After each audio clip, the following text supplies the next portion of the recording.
Is the Atacama humanoid corpse that of an actual extraterrestrial being found on Earth? The 15-centimeter body was said to have been found in a remote town in the Atacama Desert in Chile, South America, and has just 10 ribs instead of the regular 12 ribs of a human being. So it's not a human being.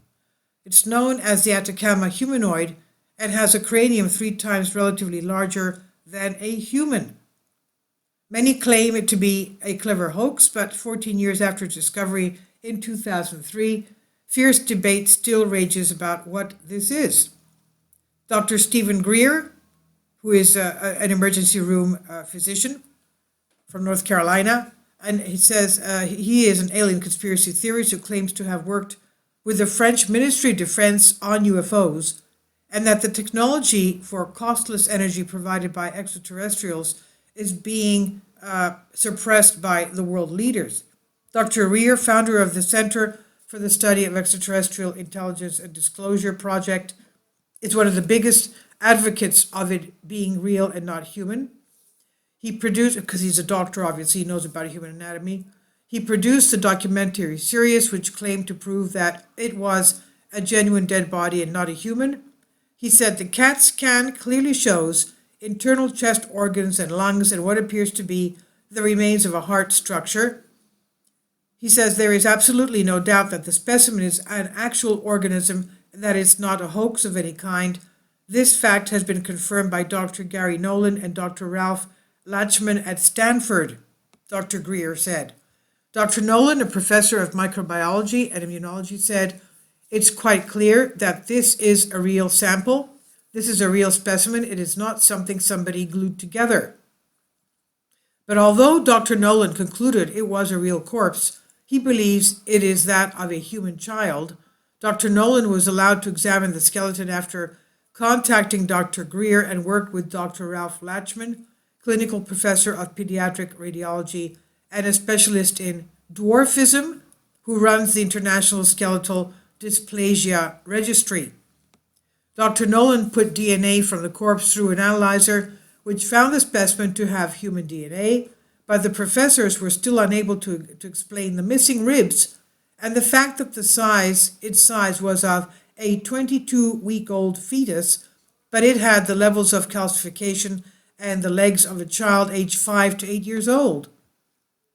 They believe that the child may have suffered from dwarfism or other mutations and that calcification could have increased through natural mummification of the body. Dr. Lachman told Stanford Daily, "The mummification process in the Egyptians has produced calcification like this in the invertebral spaces." He said natural mummification is probably a process that occurs if you're in a dry desert place, like Atacama is, of course, the body is lying there for several years and it dries out and salts are deposited. That can lead to calcification occurring, he said. Dr. Greer believes there are still anomalies that mean it may not be human. He said, "We have to be careful proclaiming it one thing or another, as well as we still don't know, despite the media's claim that the mystery has been solved and it's just human and there's no mystery there. It could be years before we get an answer on this," Greer said. The UFO investigator J.P. Robinson said that there have been other similar discoveries in Chile and Puerto Rico. He said another has already been found in the late 1990s in Russia, which was believed to be more mature than the Atacama humanoid, despite being of a similar height and ratio. Could these incredible discoveries eventually lead to the discovery of another race of humanoids from our distant past? Just as giants have occupied our imagination since time immemorial, what could these miniature human figures tell us about our forgotten past? Only time and more thorough scientific research will reveal the answers to these incredible mysteries. Could they have extraterrestrial connections, or are the answers going to be as baffling as the specimens themselves? This was by Express UK John Austin. It's on Bended Reality. Please leave your comments and thank you for your support. Kindly support my Patreon account. The daily posts are 5 videos daily, and they are totally different from what I have on my YouTube channel. Thank you so much for your support and that you find all my content so interesting. You'll find the Patreon account details in the description box below.